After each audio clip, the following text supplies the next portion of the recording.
Hello, everyone. I think we are on time. Yeah, excellent. Thank you, everyone, for coming. Thanks, Oliver, for joining. Welcome to the first seminar of the semester.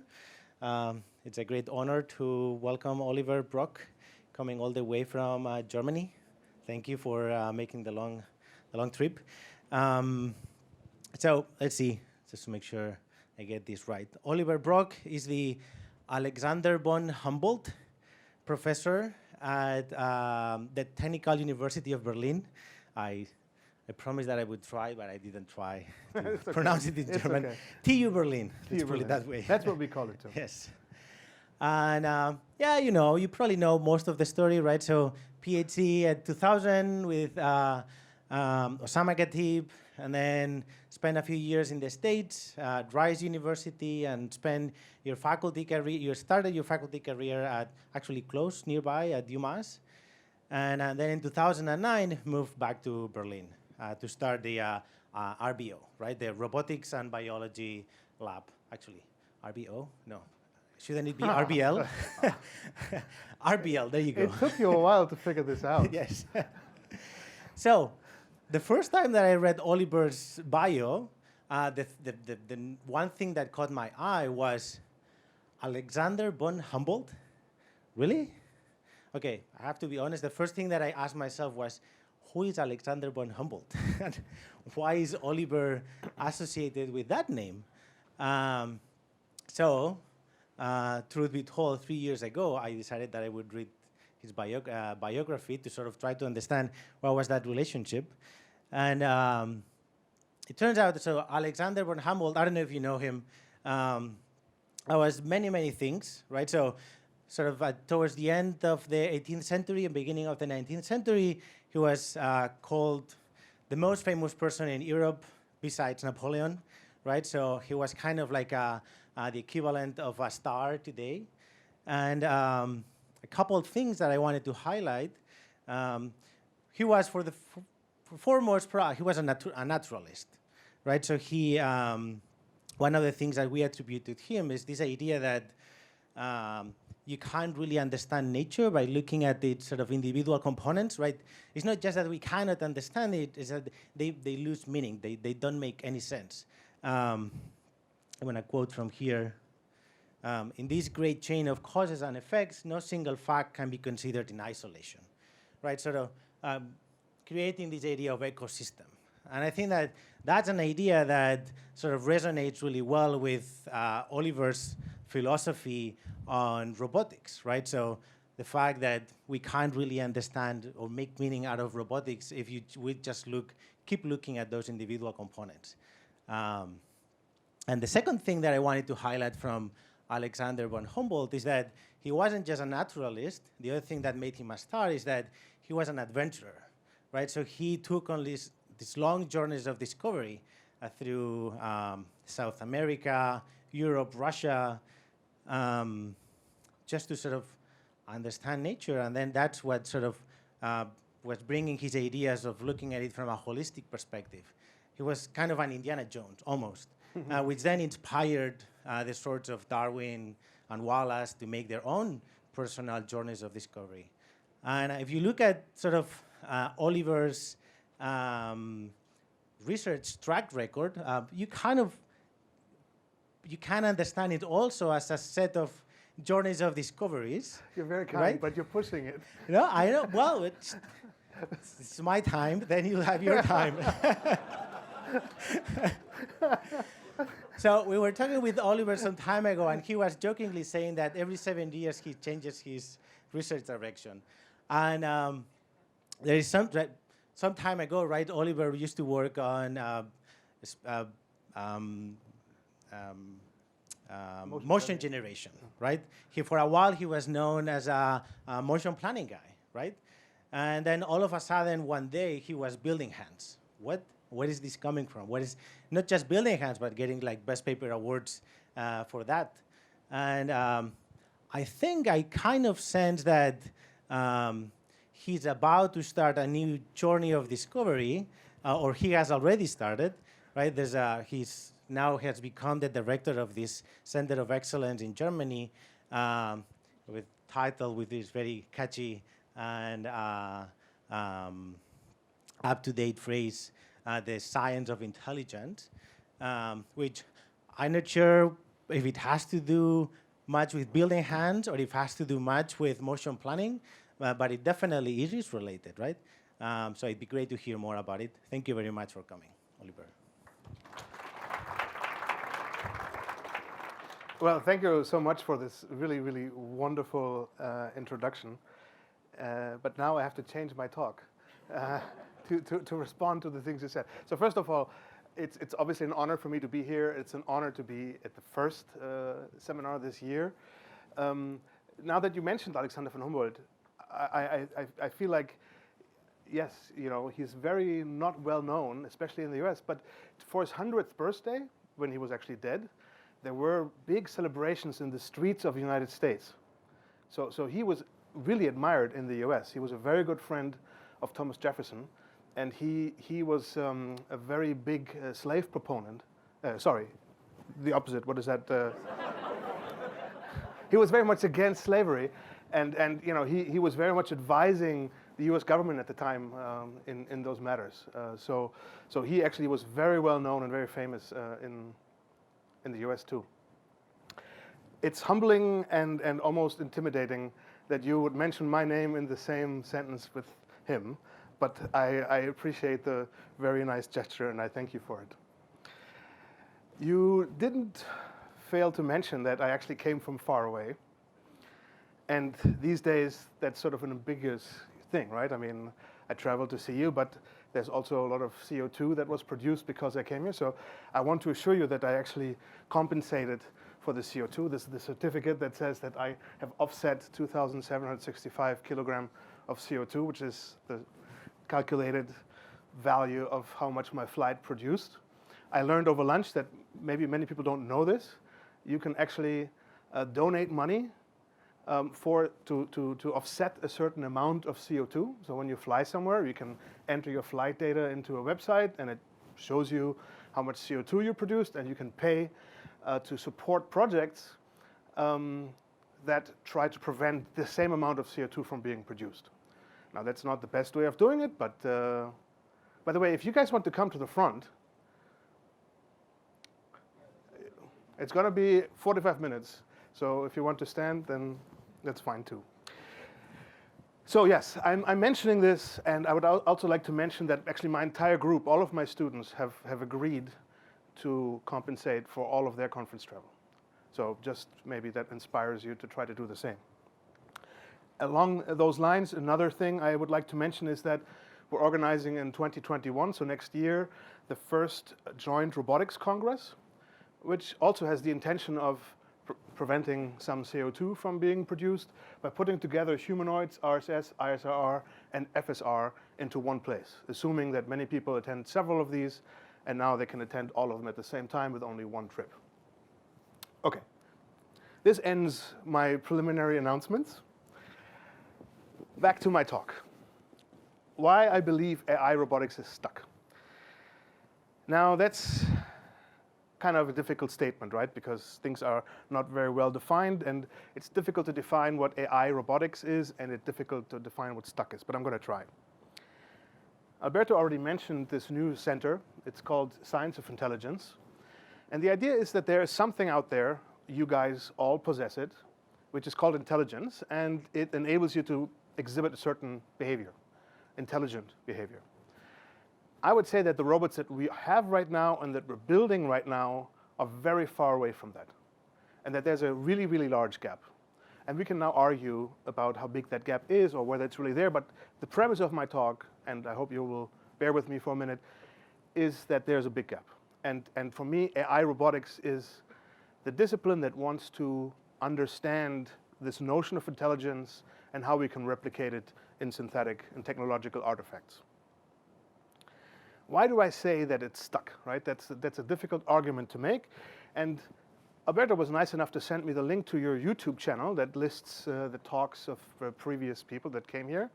And I randomly clicked into some of the presentations.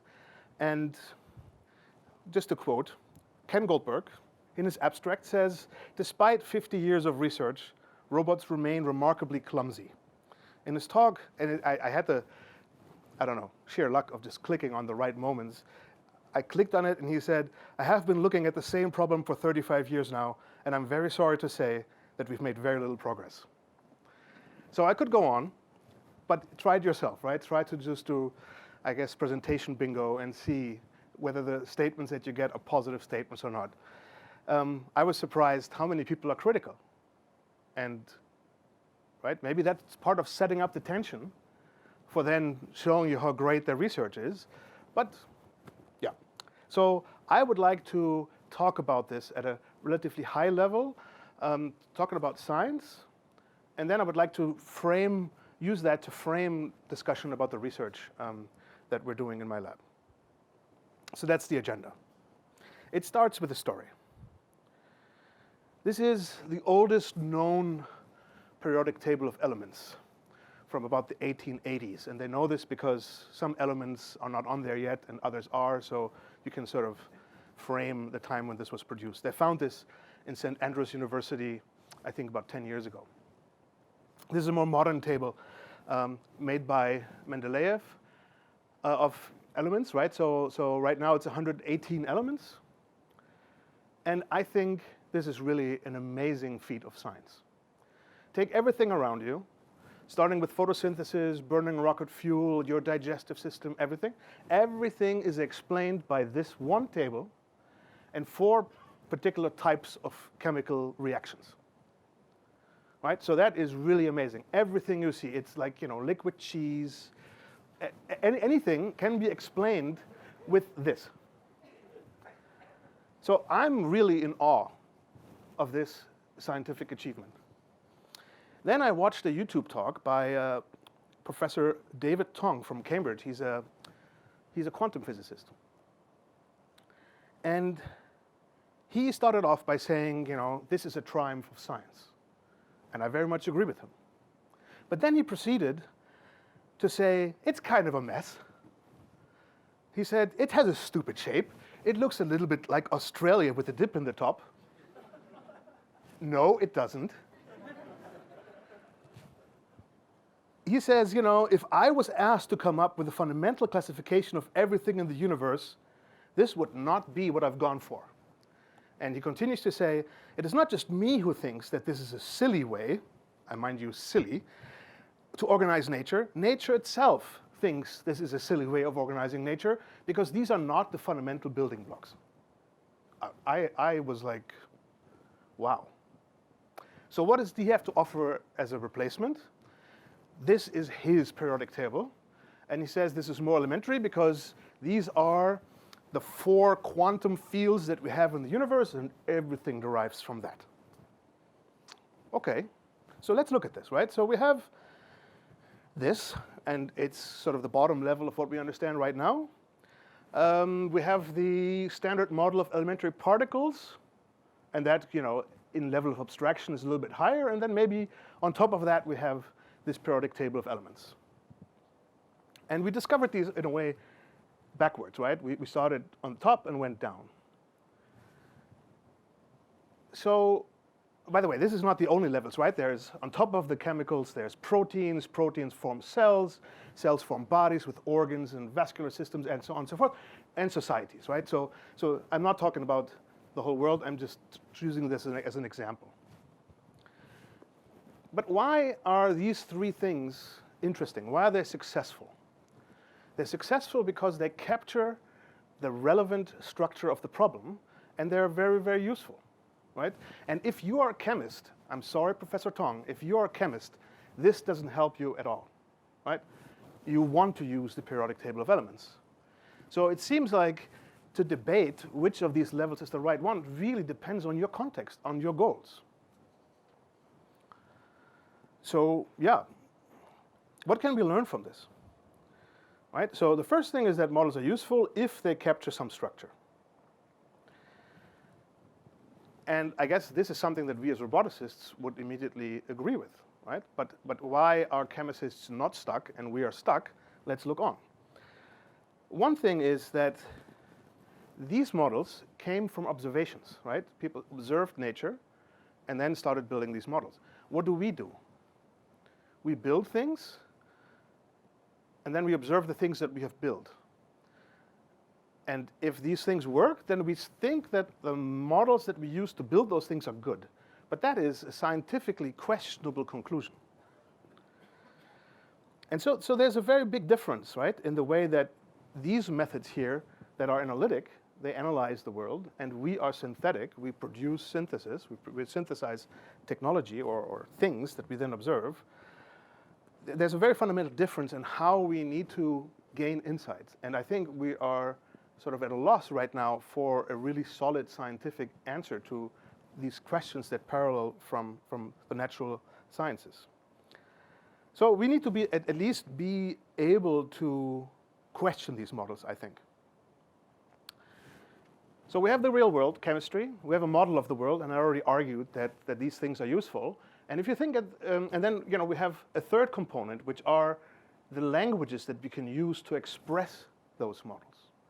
I would argue that the natural sciences are mostly concerned with the real world and modeling it, and they don't really care what language they use. They're going to recruit everything that they can to build models of the real world, right? I mean, there's a table here that's just a table. It's a very simple way of expressing things.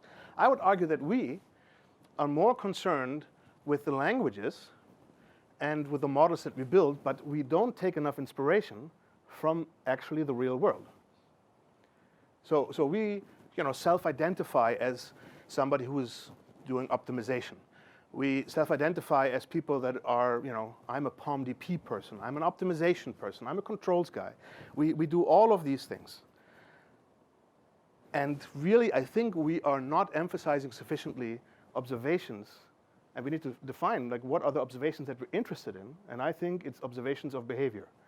No matter whether it's behavior of a biological intelligent thing or of a robot that we build, right? But I think we need to go back to becoming an observational discipline.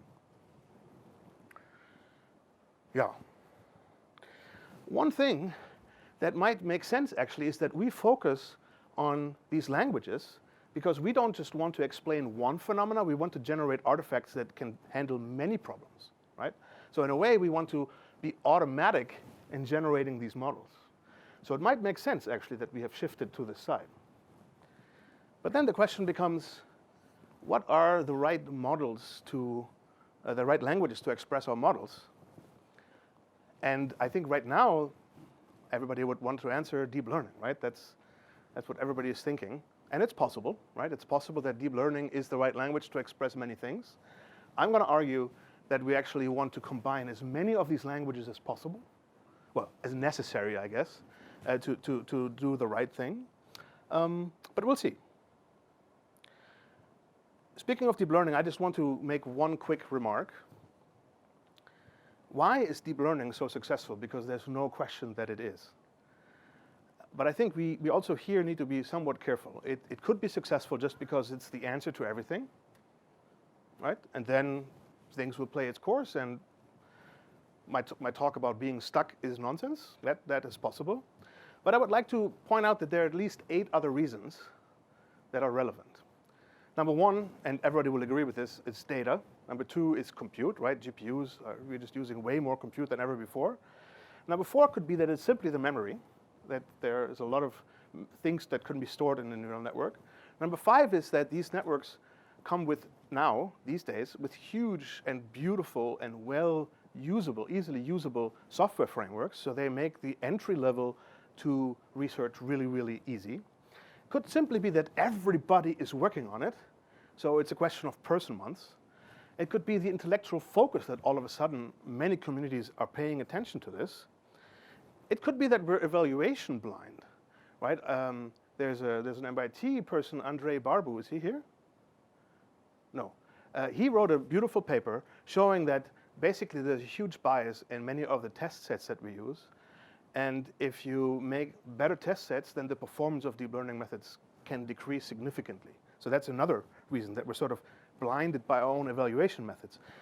And the last one, I think is the biggest one, is actually a question of attribution, right? You solve a problem, and one component is deep learning, but there's 200 other components that are full of ingenious ideas, everybody will say, yeah, deep learning solved it. So I think we're too quick to attribute credit to one particular component of a system.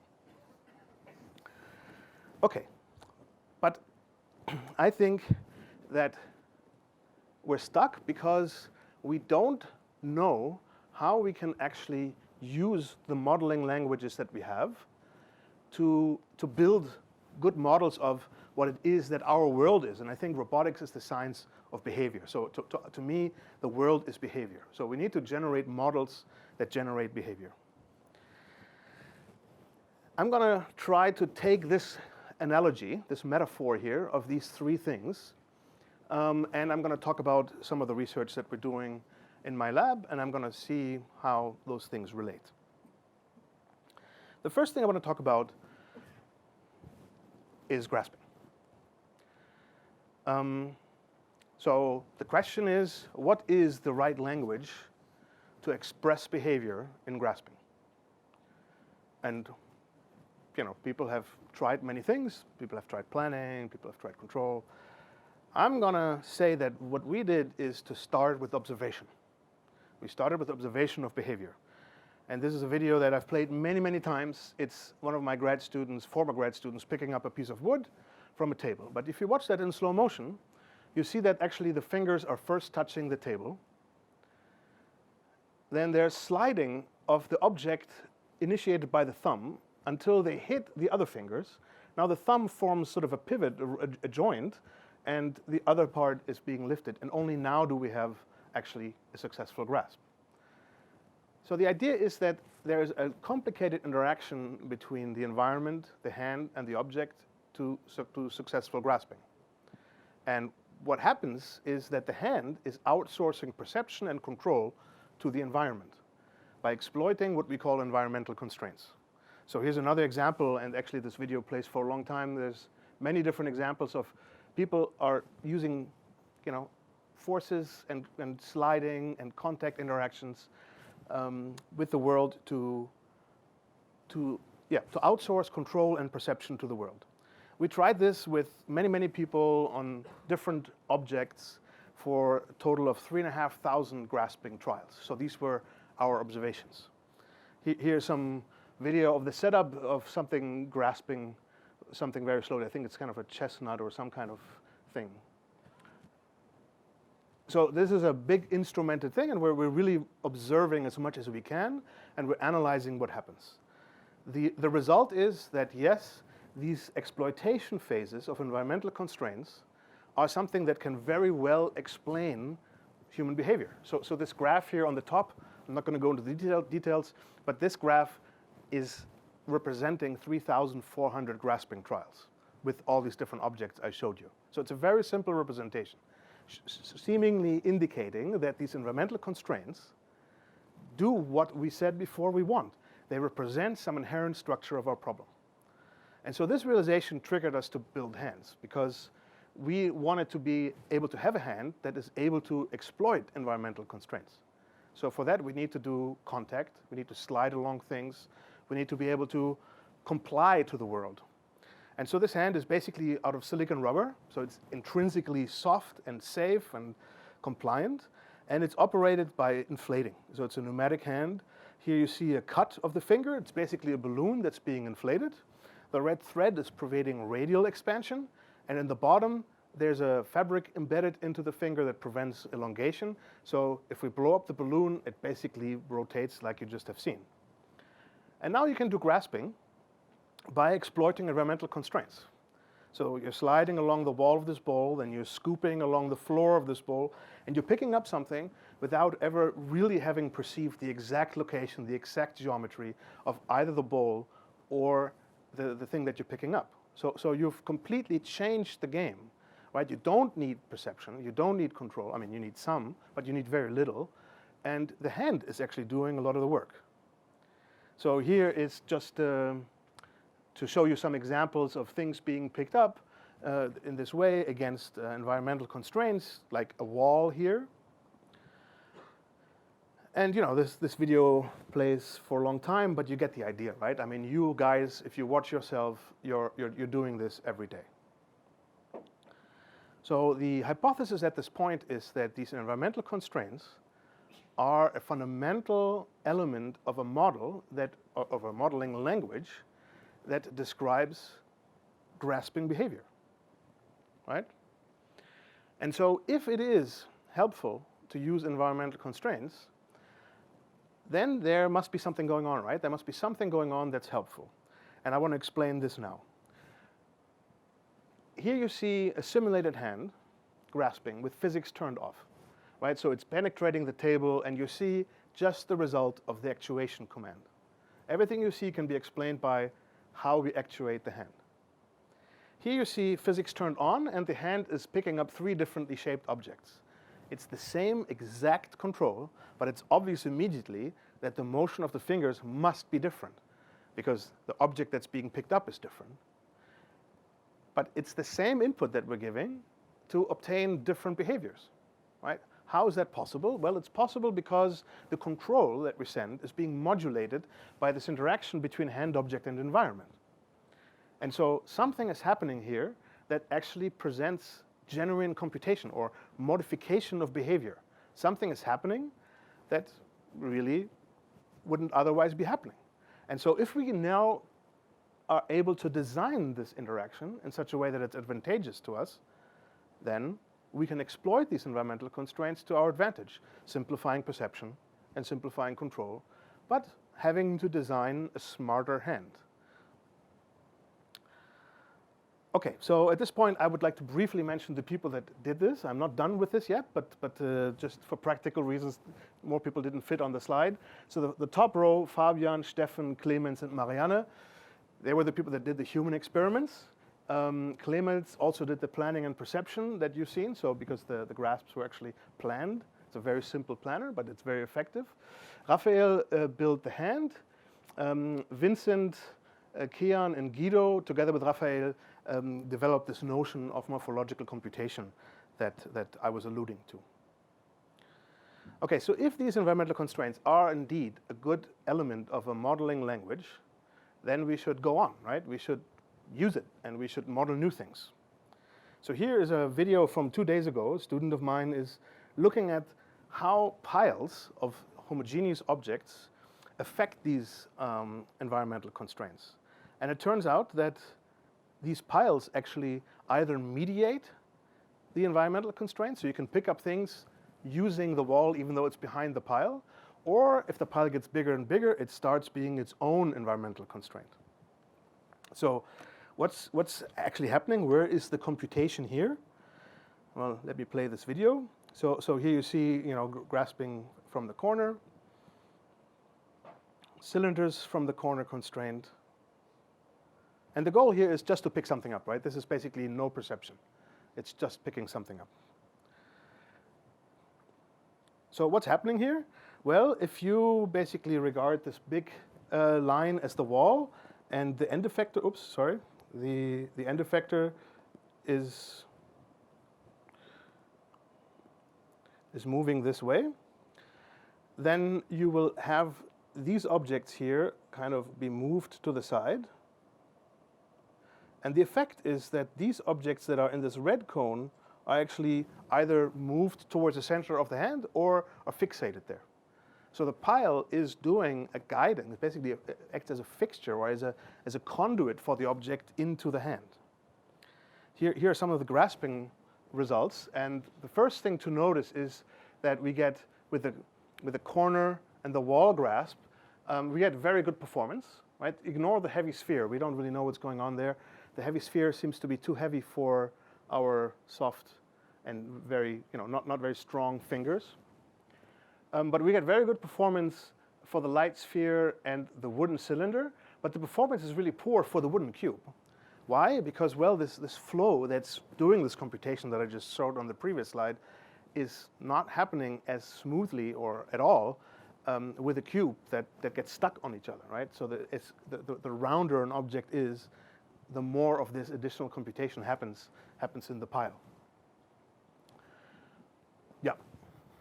So the guy that's currently working on this towards the ICRA deadline, IRA's deadline, is Eric Pal. Okay, so let's take it one step further. If we want to do, for example, with grasping from this pile, it might happen that we end up with two objects in our hand. Now, if you only want one object, we got to do kind of in-hand manipulation to get rid of one of these objects. Now, the question is, can you actually extend this idea of exploiting environmental constraints to in-hand manipulation? And we're just beginning to work on this. So here you see the hand performing some pre-recorded or tele-operated remote in-hand manipulation operation. So here's a pen flip. This is being operated by a human on a slider board, which is not a very good interface. But if you watch closely, you see that the compliance in the fingers actually helps greatly with making this robust. So here you see one skill being executed on a ruler, right? And it's very simple in-hand manipulation. But the interesting thing is that now you replace that object with something completely different, and the same skill works, right? Try to do that with a hard hand. That would never work. So the reason that this works is that you have actually compliance, and then the same thing can generalize. I think it's even more extreme with this thing. This is a sort of in-hand ball rotation. It's not the way that humans would do it, but it does it rather successfully. And we can replace this. We tried a tennis ball, we tried a kiwi, we tried a lemon.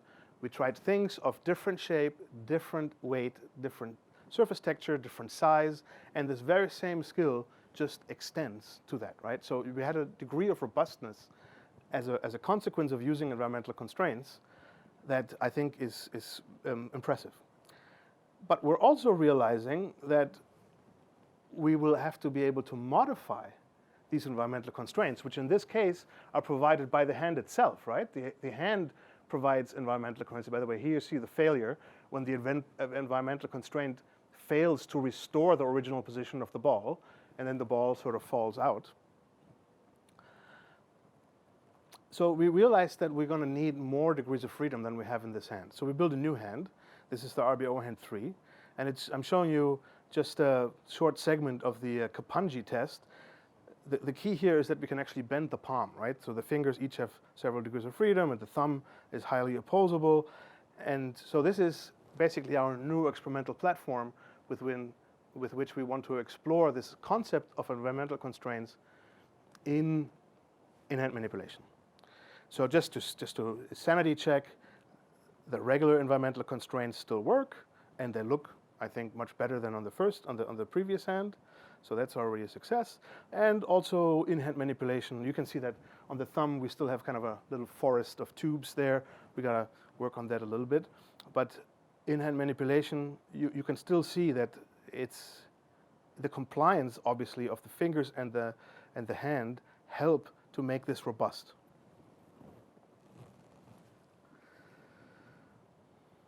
So the people that did the pre-recorded stuff are on the top row. That's Tim, Gabriel, and Marcel. And Stefan is the mastermind behind the RBO Hand 3, together with Jason and Veronica.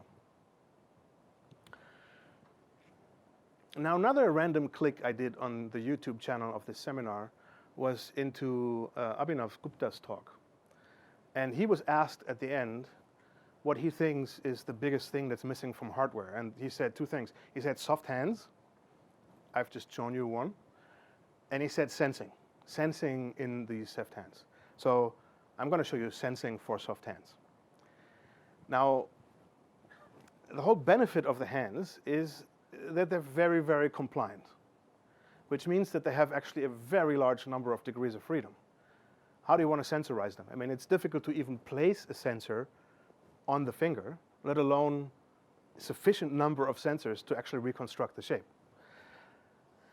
So we need to solve that problem if we actually want to claim that these hands are useful. And we're pursuing 3 sensor technologies. I'm only going to show you one. And the idea is to actually put a microphone into the finger. So we place the microphone, and the idea is when you make contact with the world, actually a sound happens, and we're going to try to reconstruct what happens from that sound. So here you see on the right hand a scaffold with just one finger, because that, what we had to try this out. And you see the different places at which contact was being made. You have here the actual label with the numbers, and you have here the predicted label. This is a confusion matrix. 1 is blue, 0 is white. And we would want to have a very strong dark blue diagonal. And this is basically what we get. So using the microphone, we can identify where contact is being made. This is very early experiments, very early data. But we can also detect actually the contact force, which is not very surprising because it's probably the volume. And we can also detect material, which we've only tried with 3.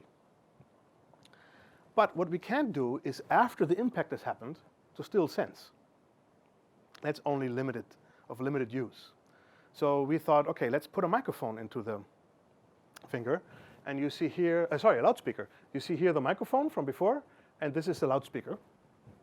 And so we started playing a sound inside that finger that sounds approximately like this. So this is just an exponential sweep.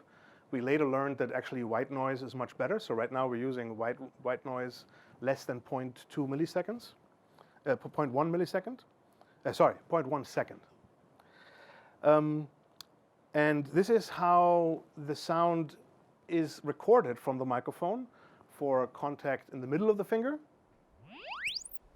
and for the tip of the finger.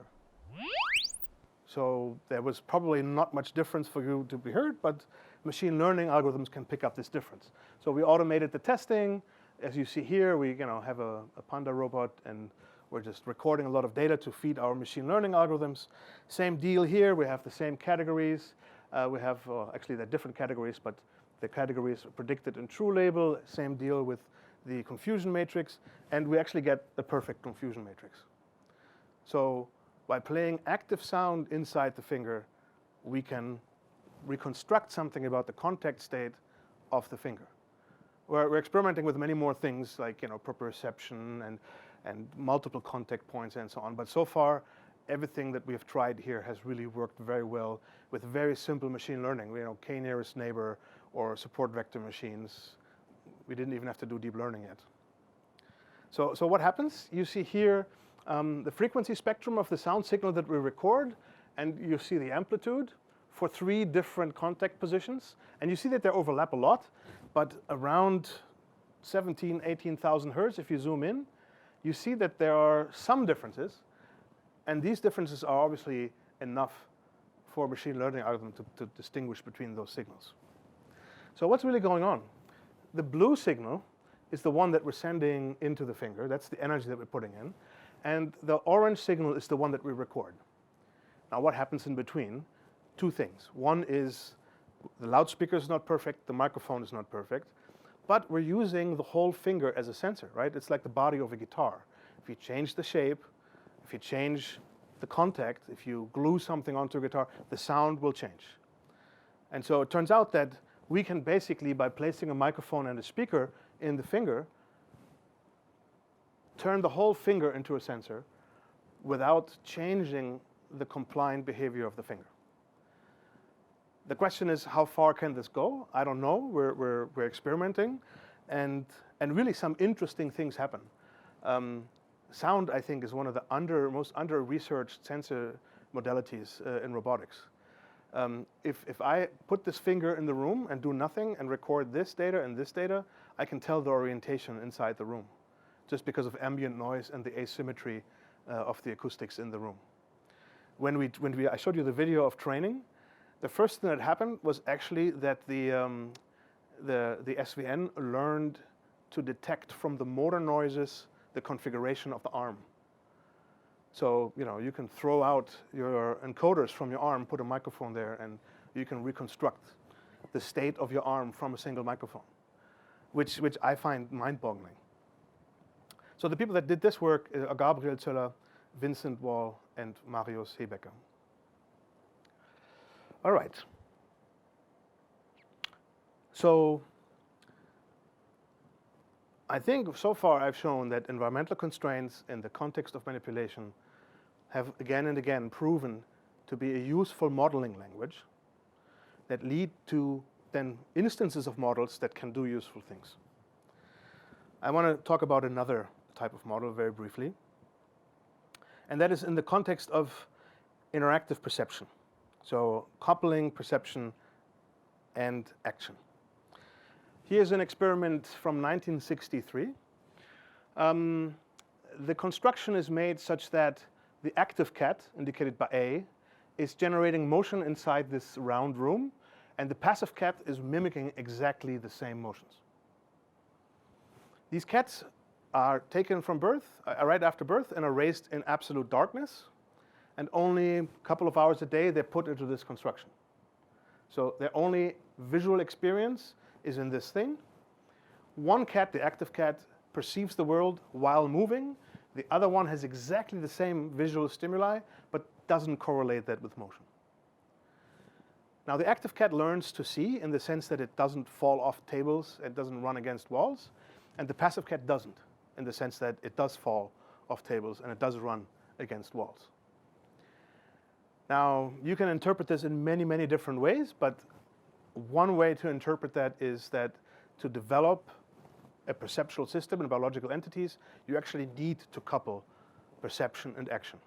And if this is true, then the regularities that we were after to find our models or our modeling languages are in not just the action space, not just the perception space, but they're in the combined space of actions, sensing, and time. Right? So this is back to Alexander von Humboldt, that you cannot look at these things in isolation. To understand the right regularity, to come up with the right model, you got to do it in this combined space. So very quickly, because this is actually work from several years ago, here are a bunch of objects that have intrinsic degrees of freedom. You can only really perceive these intrinsic degrees of freedom if you interact with the object, right? Unless you've seen it before, right? If you haven't seen it before, then you don't know these intrinsic degrees of freedom. And also, these degrees of freedom are associated with the function, right? You need to know that a drawer can be pulled, otherwise you can't open it. So here is a skill that we developed, a perceptual skill that makes, the only assumption that it makes is that there are features in the scene that you can track, and it extracts revolute and prismatic joints, green being prismatic and red being revolute. And you can see that basically from raw data, it extracts a world model. You see the camera image on the bottom right, and you see the model that the robot has, or the view that the robot has on the top, and you see it has extracted the red revolute joint from the fridge door, it extracts the drawer, and inside is another thing with a... So this is basically interactively observing the world and reconstructing a kinematic model. Okay. The point I want to make actually is how does this work? And it works with something that I will retroactively claim is another pattern, right? It's another good maybe modeling language. So it's very simple. The first level of what's happening here is that features are being tracked.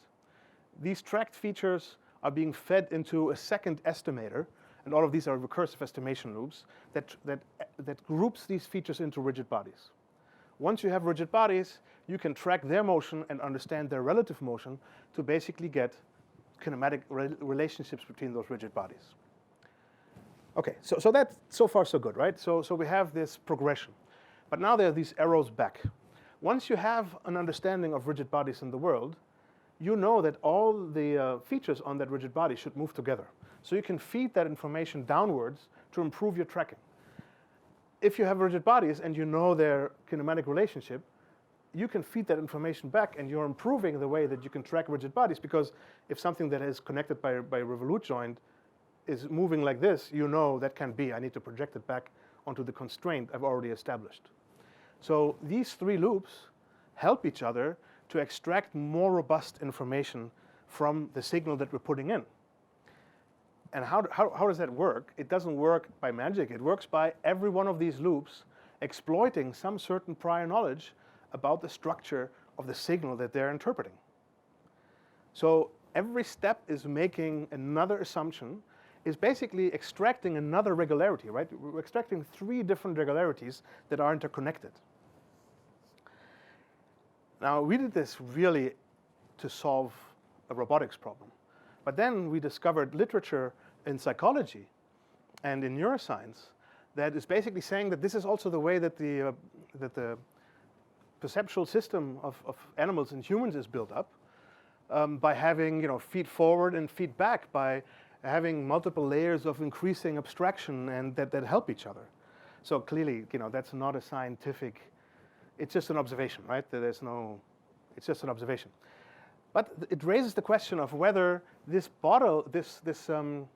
building block of an estimation loop informed by some prior connected to another estimation loop informed by some prior and mutually connected can actually serve as kind of a language to build models that encode regularities.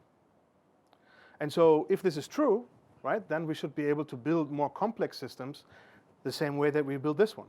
And so we tried.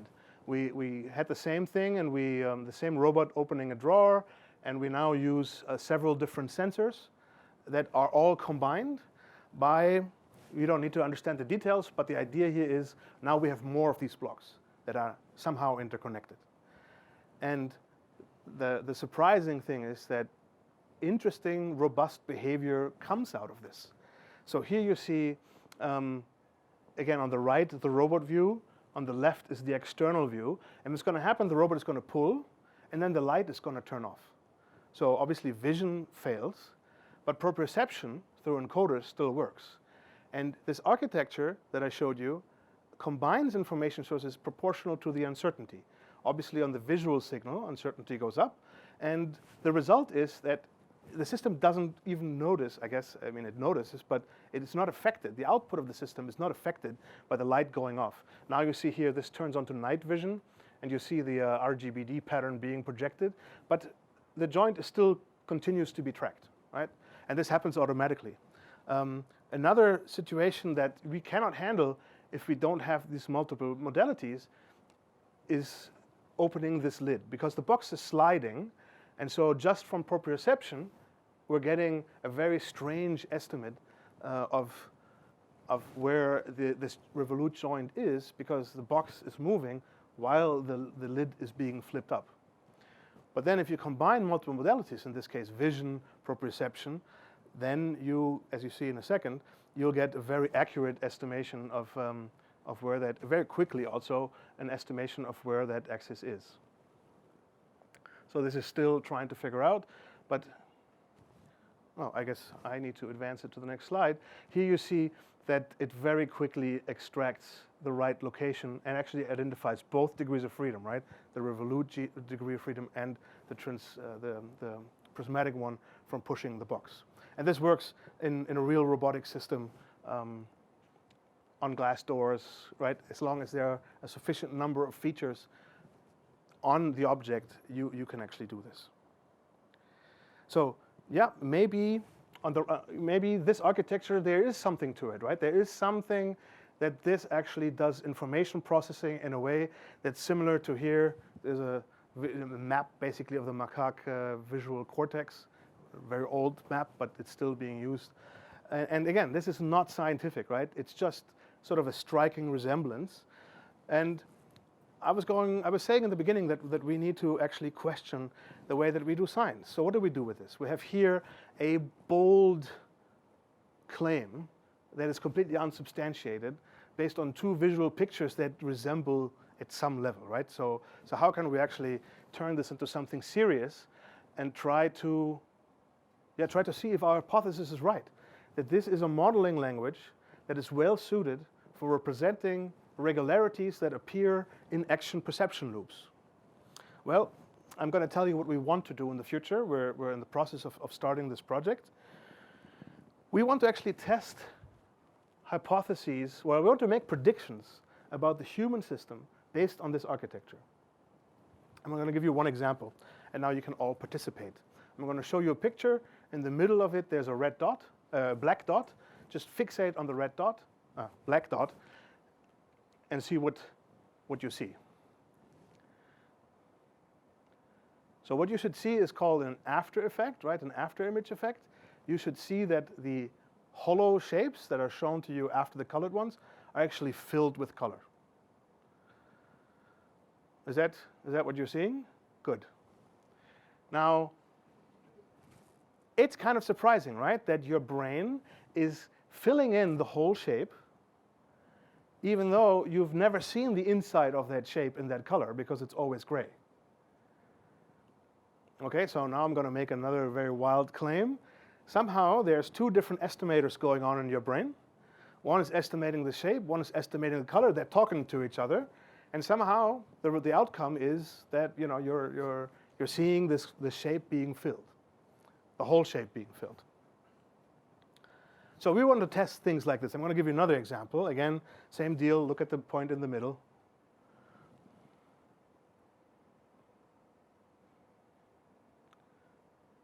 So what you should see is that these red and green flashing bars are rotating, increasingly more. And again, you have two estimators. One is estimating the rotation of the disk, and the other one is estimating the placement of these bars. And they talk to each other, and so even though the bar is flashing completely straight, you're seeing it rotated. And I don't believe it, right? Do you believe it? No, you don't, right? The bar is rotating, right? So I've now taken exactly the same video, and I've covered it with white, except where the bars are happening.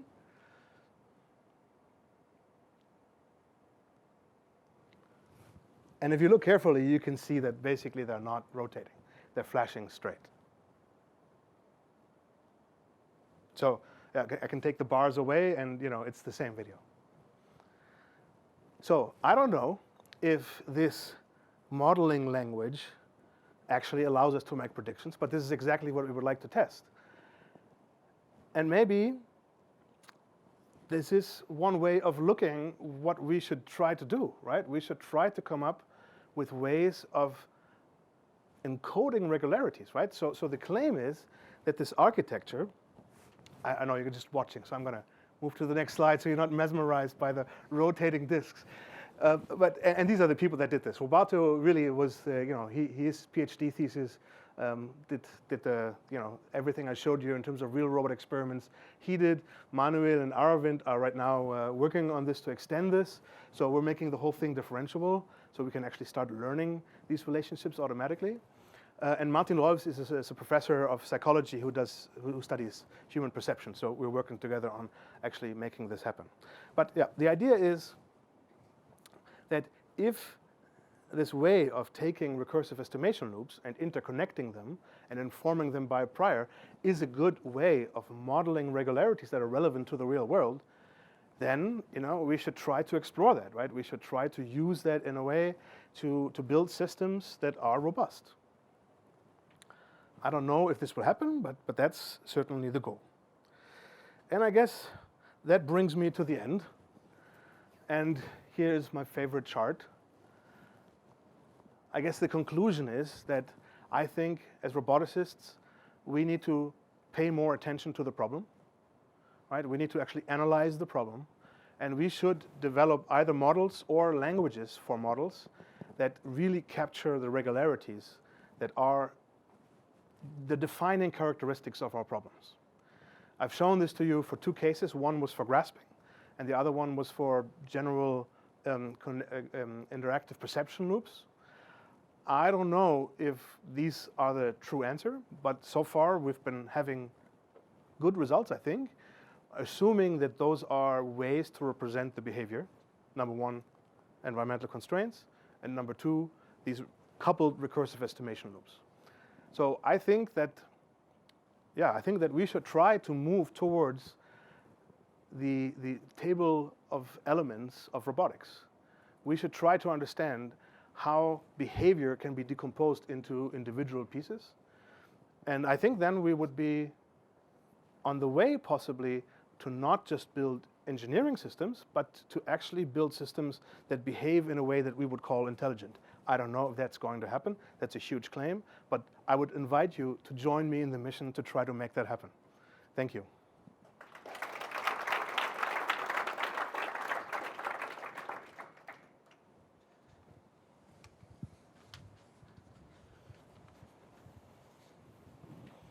Wow, really nice talk. Thank you. Yeah, in particular, the last segment, multimodal, stuff, is really, really cool. I'm wondering that, if starting with the point clouds and building some kind of rigid body, and then you go to kinematics, right? Now, pushing backward, and if the rigid body model doesn't fit, maybe just putting into a single rigid body is wrong, and maybe multiple rigid bodies may be needed. In your schemes, the robot is trying to find the better model to fit, or going around dynamically to seek the better fit. Yes. So you're pointing to a very good thing. I admit it. There's two assumptions. One is that we're looking at rigid bodies, and the second one is that we're tracking features. So this doesn't work for flexible things like cloth, but it works with an arbitrary number of rigid bodies. So there's sort of hypothesis being generated on whether something is one rigid body or two, and these hypotheses are also tracked and are also sort of pop up depending on how consistent they are with the observation. So you can start off with one rigid body that decomposes into several rigid bodies, and then if for a very long time you don't observe any data that something can rotate, then probably also eventually it would start to be merged again into one rigid body. So this is, and it's another recursive estimation loops on a discrete level, right? We're basically tracking hypotheses over possible kinematic structures that satisfy the data that we've seen so far. So yeah, if you see 1 degree of freedom and then many other more, it automatically augments the model with these additional degrees of freedom. Thanks. Yeah.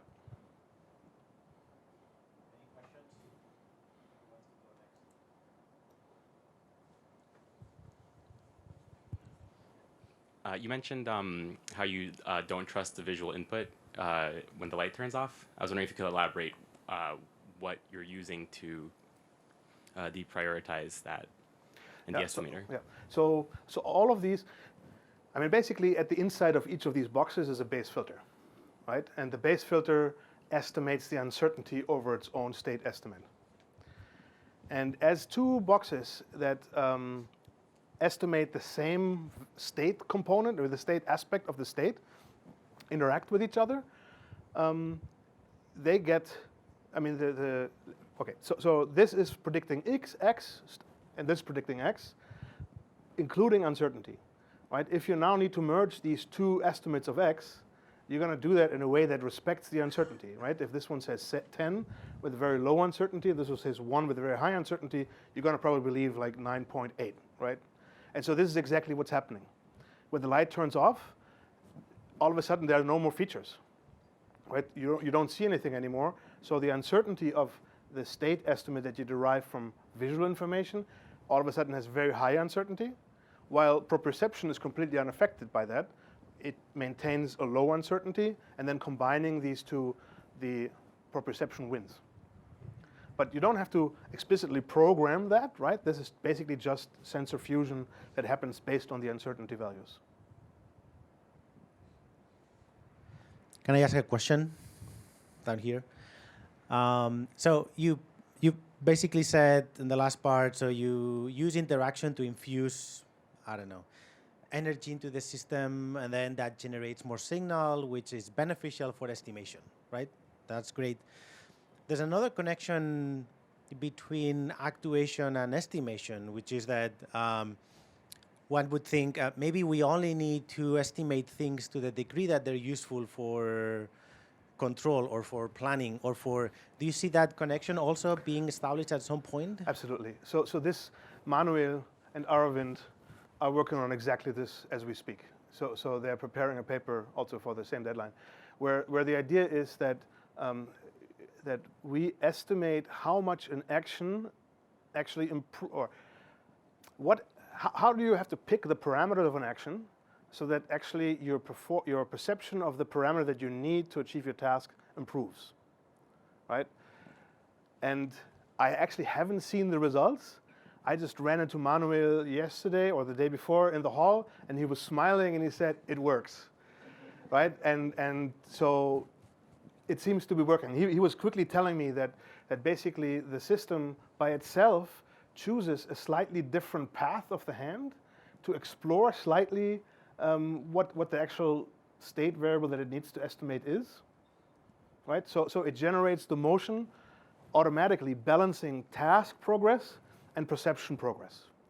And this is happening basically by making these connections differentiable and by understanding how the estimate of something is affected by the estimate of something else. And then if you know how your action affects that something else, you can basically, so yes, surprisingly, it just falls out of it, right? It just happens if you set up these connections the right way. So that's absolutely the way that, it has to be, yes. So thanks, very, very cool talk. I think there was a theme about looking at nature to get inspiration, and I wanted to ask you a question about the sensing with the microphone, which I thought was a very cool idea. Is there a bio-inspiration there? Like, how did you guys get that idea? How did we get that idea? So the first question is there bio-inspiration? I don't think so. Well, maybe bats. So like, I don't know, like with blood and fluids, I don't know. Well, I mean, some blind people make a, like a noise with their mouth to echo, That's right. locate, right? But I think while we should look at nature, to go to your second question, we should look at nature and we should get all the inspiration we can get. The beauty is in robotics that we can go way beyond that, right? Maybe in 10 billion years, we would have ears in our fingers to sense, right, contact. Well, we have very good skin, so I guess that would not be very useful anymore. But yeah, so I think it's a strength of robotics that we can chart new territory, and this definitely is sort of a new territory. We're introducing a new regularity, which we're using in musical instruments, but have never really exploited for sensing, right? I mean, the way musical instruments are shaped is not random. It's to make sound nice. So there's clearly a relation between morphology and the sound. So that's what we're kind of now, we're inverting that function. And it seems to work really, really well. It's a very powerful signal, it seems. Maybe one more question, and then we can go to the reception. Maybe not. Oh, yeah. Okay, here.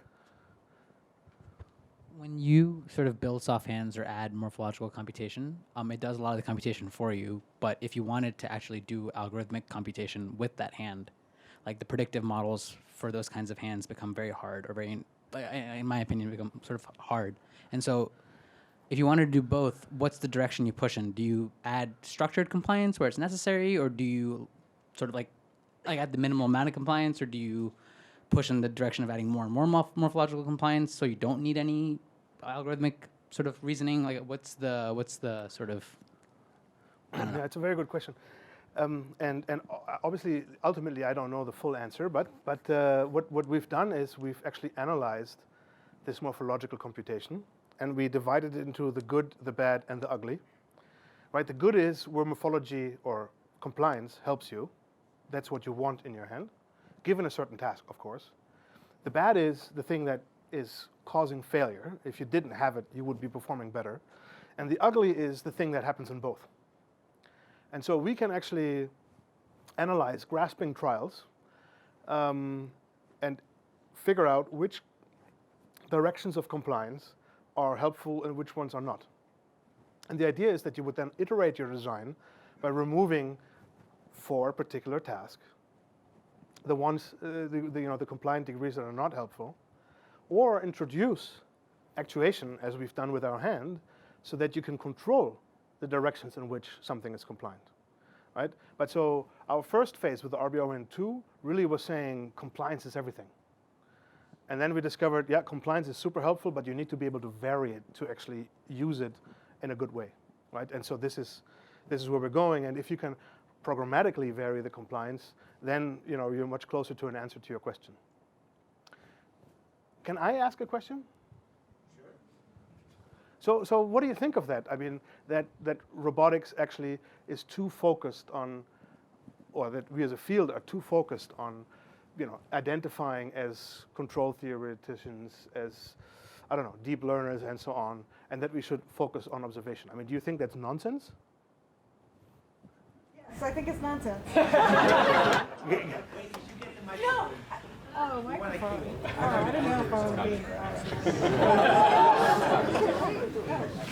I think that that's just, it's a super false contradiction. Like, you said, is it A or B? So I think, yes, we are too focused on identifying ourselves as belonging to some technical subcommunity, but I don't think that has anything to do with the constraint that you want to, with the conclusion that you want to draw from that. So I think we have to work hard as engineers and share our tools and don't draw boundaries. But I don't think that that argues that we need to become natural scientists, just better engineers. I don't think that's what I said. So I mean, I think we should also become natural scientists and remain good engineers. I mean, I'm not trying to throw out the engineering. I'm just saying that how do you know which engineering it is that you should do, right? So I guess underlying this is really the question: do you think that the path that we're on will lead to, full understanding or to robots that really do everything that we want, or do you think that we actually need to come up with some different way, right? That's, I guess, the deciding question. But again, I think you said now Z or W, right? Okay, so I think we are probably not on exactly a good path, so that it should be something sort of different, but I think it's going to be better and different engineering type strategies. I think I still don't know what the natural science has to do with it. But anyway, you asked. Yeah, well, I asked, I came here to get an answer to that question, and I was kind of disappointed that everybody asked polite questions. Yeah, so I don't know. I mean, I guess I would disagree with the fact that if we just keep using our engineering tools that we have today, we will just, converge somehow onto understanding. I mean, yeah. Well, that's also related to our kind of dilemma and actually robotics education. And then I like your approach, and we do need people like you who create the new ideas and the new paradigms and new approach and new programs, but I don't know. We have to produce a student, and then teaching students. Maybe we end up with the students knowing many little things, and but not in the depth. And that is actually, we've got stuck. That's another point. But I was encouraged by your talk today, because there may be some other way. We produce the student who can take the lead in creating a new frontier, the new programs, and then spell out and how we can actually break them down to specific doable programs, and that is kind of things that really missing. Is really missing, and even the MIT is a great, subject, so still I think it's a really missing point. We don't know how to teach, people can create the new program and then come up with some solution to it. That's really still art, but I know it is actually should be, driven by the curiosity, looking at the real behaviors. And then actually we have to train the student who can really interpret and having a little deeper understanding of the, observe the stuff. That is something to go, and that's the direction to robotics and education. So if I'm, well, I think I agree with your point. I think that science in all disciplines has progressed that way, right? And in the Thomas Kuhnian sense of moving through paradigms, and as long as you're within one paradigm, do all the engineering that you can to really test the boundaries of that paradigm. But also, one of the things that Thomas Kuhn would say is that we have to be very careful to question our paradigm and to detect the moment when our paradigm is failing, right?